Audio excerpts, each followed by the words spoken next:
A new CNN poll shows 3 out of 10 Americans would only vote for a candidate who shares their views on abortion rights. That explains why abortion is becoming such a hot-button topic among the 2020 presidential candidates. Natasha Chen shows us where they all stand.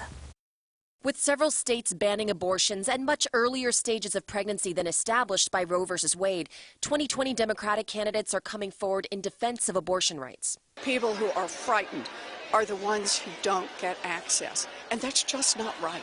Elizabeth Warren, Amy Klobuchar, and Kirsten Gillibrand have called for Roe v. Wade to be codified into federal law. I think Kamala Harris had a good idea the other day.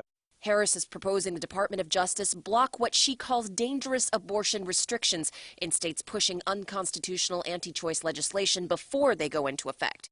Harris is also among a host of Democratic candidates who tweeted in support of repealing the Hyde Amendment, which bans federal dollars from being used for abortions except in cases of rape, incest, or where the mother's life is in danger. 15 states offer their own funding for a wider range of abortion services to Medicaid recipients. The Kaiser Family Foundation reports more than half of the women of childbearing age on Medicaid do not qualify for most abortion services. This assault on women's reproductive rights is an assault on women, but it's a particularly assault on African American women. Joe Biden was the only candidate in the Democratic field who supported the Hyde Amendment until he changed his mind this week. If I believe health care is a right, as I do, I can no longer support an amendment that makes that right dependent on someone's zip code. On the Republican side of the race, President Donald Trump was for abortion rights in the 90s, but is now against them.